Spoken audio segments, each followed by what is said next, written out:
예전부터 최선을 다하는 사람들의 모습을 보거나 들으면 감동을 받죠. 애써 판 우물 그 맛, 땀 흘린 후의 냉수, 모두 가족이 열심히 농사를 져놓고 첫 햇살밥을 먹던 그 풍경, 정상을 정복한 등산가들을 많이 아는 누나라의 풍경들. 세상은 이런 사람들이 앞서서 이끌어가고 있어요. 속담에 하늘은 스스로 돕는 자를 돕는다라는 말이 있죠. 저한테도 그런 일이 하나 있는데 들어보실래요? 19살 때쯤 됐을까요? 2월이었어요. 대학에 합격한 것을 어머님께 전화로 시골에 내려갔습니다. 먼저 고향집에서 혼자 과수원을 하시고 계신 아버님한테 갔다가 3시간이나 산길을 걸어서 산속으로 들어가야 되죠. 초등학교 분교가 있는데 그곳에 4학년짜리 동생을 데리고 분교장으로 부임하고 계셨습니다. 하룻밤을 지낸 후 다시 아버지 계신 곳으로 돌아올 때가 됐어요. 오후 3시쯤 됐죠. 아버지께 갖다 드리라고 양손에 꽤 묵직한 짐을 들려주셨습니다. 교문 밖까지 나오는 두 사람의 얼굴이 안 보이게 될 때까지 뒤돌아보고 하다가 이제 두 분이 안 보이게 됐을 때 이제 어느 길로 돌아야 될 것인가 생각했죠. 어제 온 길로 다시 돌아올라니 또 3시간 산길이고 아니면은 하루에 서너 대밖에 안 지나간다는 버스길이 있다는 걸 들었는데 그 길은 좀 돌아가는 길이지만은 혹시 버스를 탈 수만 있다면은 집까지 가는 길은 그렇게 멀지가 않죠. 어제 눈이 꽤 왔거든요. 사면에 하얗게 됐습니다. 그것도 모자라서 회색빛 눈구름에서는 한방열이 계속 내리고 있었습니다. 버스길로 걸어가는 것이 좋을 것 같아요. 그래서 버스길로 찾아서 이제 가기로 했습니다. 천천히 터벅터벅 걸어가려고 했지요. 근데 한 가지 생각이 떠올랐습니다. 뛰어볼까 생각한 거죠. 버스길까지 걸어서 40분이라는데 그동안 버스가 지나가면 오늘은 또 올 버스가 없을 것 같아요. 혹시 뛰어갔다가 버스를 못 탄다고 해도 뛴 만큼 집에 빨리 도착할 테니까 헛수고는 아닐 거요 라고 생각한 거죠.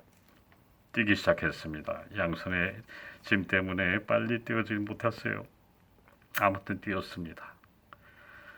눈 때문에 길이 잘 안 보였지만은 논두렁에 빠지기도 하고 또 벼랑에 거의 떨어지기도 하고 숨이 차서 몇 번인가 쉬면서도 달렸죠. 얼마나 달렸을까요? 눈에도 빈 평평한 밭이 보이더니 초가집들도 저쪽으로 옹기종기 모여 있는 것이 보였습니다. 그리고 그쪽에 버스길처럼 생긴 것도 이제 보이었습니다. 아, 이제는 한심됐다. 조금만 더 가면 된다. 라고 좀 한심을 놓으려고 그러는데 잠깐만요. 참 일이 공교롭게 진행됐어요. 저의 시야에 왼쪽 끝에서 하얀 색깔의 그 네모진 것이 나타나더니 천천히 마을 입구까지 다가오는 거예요. 그리고 멈춰섰습니다. 버스였어요. 바로 그 시간에 올 게 뭐예요? 버스와 저와는 아직 200m도 남은 거리가 더 남았었습니다. 맥이 탁 풀렸죠. 그러나 됐어요. 처음부터 생각했으니까요. 체념하고 다시 걷기 시작하는데 버스가 좀 이상해요. 몇 명인가 태우고 또 내렸으면 떠나야 되는데 버스가 갈 생각을 안 한 것 같아요. 그때 한 광경이 보였습니다. 저는 그때의 이 광경을 평생 잊을 수가 없어요. 창문이 하나 둘씩 열리더니 사람들의 손이 나오는 거예요. 그리고 나를 향해서 손짓하기 시작하는 겁니다. 빨리 오라고요. 저는 뛰고 뛰었죠. 그리고 버스에 타자마자 운전사 아저씨가 시동을 걸면서 이렇게 말합니다. 젊은이, 나는 떠나려는데 승객 손님들이 말렸어. 저기 뛰어오는 젊은이도 태우고 가자고. 그 후 반세기 동안 최선에 다하는 것이 저의 좌우명이 됐습니다. 해보지도 않고 처음부터 체념하는 일은 없도록 노력했지요. 그때 버스 때처럼 모두가 그렇게 된 건 아니에요. 그러나 나름대로 승화돼서 예상도 못했던 열매를 맺어왔습니다. 최선을 다해 도전하는 것은 참 즐겁고 아름다운 일이죠. 골목마다 길마다 하나님께서 도와주셨거든요. 근데 여러분, 저의 이 경험은 저를 낳아주신 부모님들의 경험에 비하면 애송이 같은 거예요. 그리고 저의 부모님들도 그분들이 그토록 사랑하시던 어떤 분의 최선에 비하면 어린애와 같은 것이죠. 그 어떤 분은 왕의 왕이시면서 최선의 극치십니다. 그분이 어깨에 지신 것은 세상짐이죠. 하나님이 되고 싶은 야망에 불타던 아담과 그 후예들이 그 짐이고요.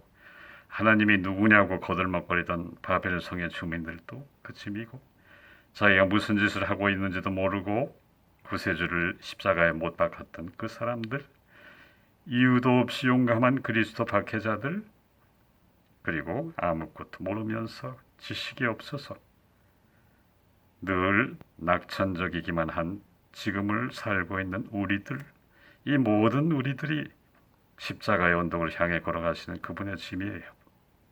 너무 무거워서 몇 번이나 쓰러지시고 심장이 터지시고, 그리고 십자가에서 머리를 떨구셨고 숨을 거두셨죠. 그분께서 걸어가신 길은 늑대들같이 사나운 사람들이 울부짖는 곳이었습니다. 비열하고 무자비하죠. 악령들이 만연한 세계였습니다.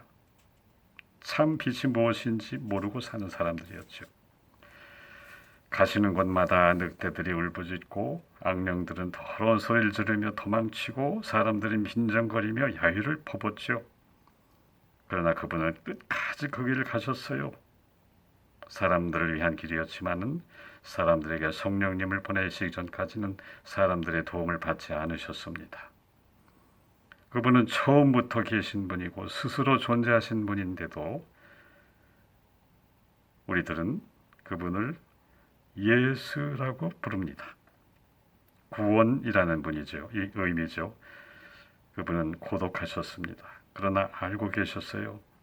이사야서 53장 11절에 그분이 이렇게 그려놓으셨습니다. 그가 자기 영혼에 수고한 것을 보고 만족히 여길 것이다. 나의 의로운 종이 자기 지식으로 많은 사람을 의롭게 하며 또 그들의 죄악을 친히 담당하시리라. 그분이 그분이죠. 우리들이 주님이라고 부르는 그분에게 최선이 무엇인지 배우고 싶지 않으십니까? 그분은 우리들에게 최선을 다하시는데 우리들은 그분에게 무엇을 해드렸으면 좋을까요? 기도합시다. 하나님, 최선을 다하여 뜻과 마음과 정성을 다하여 주님을 사랑하게 하시옵소서.